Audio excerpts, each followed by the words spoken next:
Hi everyone, I'm Versha Sharma, the senior correspondent at NowThis, and I'm thrilled to be joined today by Hope Solo, legendary goalkeeper, World Cup and Olympic champion. Thank you so much for taking the time to be with us today.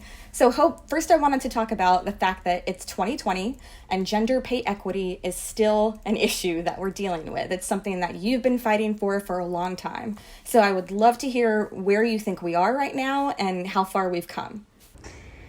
I get this question all the time, and it's very tough to answer. It shouldn't be complicated, but it is a complicated issue.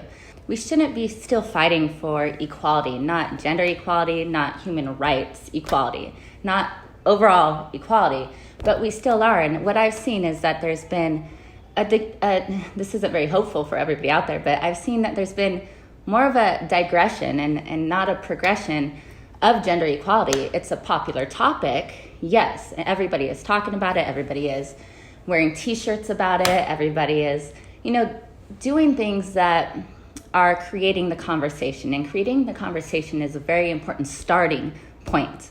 But we have had this conversation now for decades upon decades upon decades.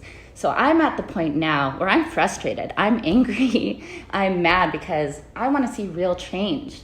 I want to see real progression, change that is everlasting, that we can pass on for generations to come. So no longer can we just send tweets out. No longer can we just wear a shirt. No longer can we just take a knee. We need systemic change that is lasting. We have to get into the trenches. We have to work hard. We have to read legal documents. We have to push for changes of law through Congress, through the Supreme Courts, through the Senate. We have to know the law ourselves in order to educate others. So right now it just feels like we're in this time of popularity. And trust me, I believe that there's some good for social media, and we have to use our voices. And I always say that silence never changed the world.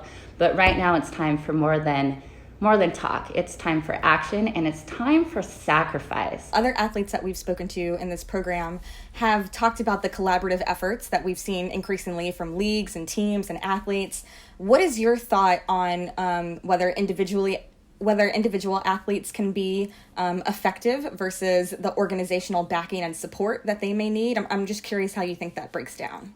I really know that teams and organizations and individuals are making a difference. And I think, some of those difference makers like LeBron James, he can use his influence. He can use the backing financially that he has as a male athlete. That's also a positive that he does have in comparison to a lot of female athletes. So he is able to create more change through that type of investment backing. Most importantly, however, when you look at the young kids and they see athletes stepping up and caring about the world around them, caring about the people around them, I think that can also create generational change, which is a positive. So there is that influence, which I think is incredible that we can use our platforms in social media for. But like I said, I always want to see more. I'm all in 100% of the time, whether it's on the field or off the field. Yeah, that's very clear. And I think you're completely right. LeBron is not just talking the talk, but he's turning basketball arenas into places where people can go to vote, which I just think is incredible. Now, I'm also curious what you think. It's been great to see that the women's soccer team in recent years has been getting the increasing attention and recognition that they so deserve, and that they have deserved since you were playing. So, what do you think about the way that conversation's been going, and still in the fact that 2020, certain politicians or people are saying that athletes shouldn't talk about everything that you're talking about right now? So first and foremost, as an athlete, absolutely, hands down, you have to be a fierce, fierce competitor. But that doesn't mean we're only athletes. That doesn't mean that we're not educated. That doesn't mean that we don't care about the world around us. And I think we have the ability to use our voices in a number of different ways. So for anybody to say, oh, just dribble the ball or just, look pretty and stand in goal, it's sexist, it's just naive. And I think everybody should be trying to make the world better around them, whether you are a pipe fitter or whether you're an athlete or whether you work for Congress. So it doesn't matter what you do. I think we should all aspire to do more. Other gender-based issues that we've seen are emerging as well in sports media, right? You're an activist, you're an athlete, and you've also been branching out into commentary and media. So what have you seen in your experience there that are maybe gender-based issues that people should know more about?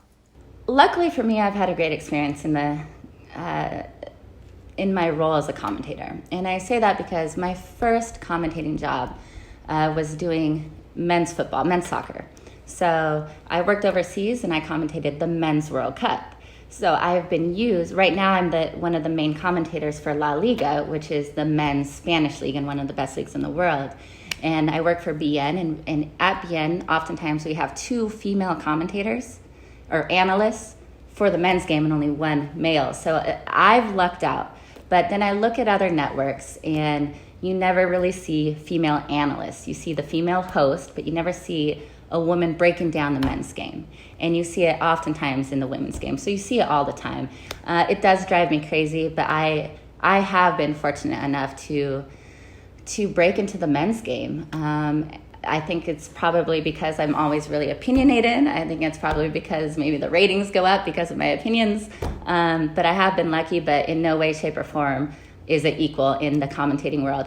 All right, as we close out, you're obviously very busy on a number of fronts, but what is next for you? Oh, goodness, we are in the trenches, as always. It was unfortunate that the U.S. Women's National Team's class action suit got dismissed under summary judgment, which was, when I said there's been a digression, not a progression, is because there's a class action. There was a lot of media publicity behind it and a lot of public support. There was a lot of marketing support as well. Advertising support. Advertisers pulled out of U.S. soccer. It goes to the judge, and it got dismissed without a hearing. It got dismissed under summary judgment. To me, that's a problem. This is a huge issue. It's federal law, the Equal Pay Act, and Title VII. It's not opinion related. It's fact based, and it got dismissed.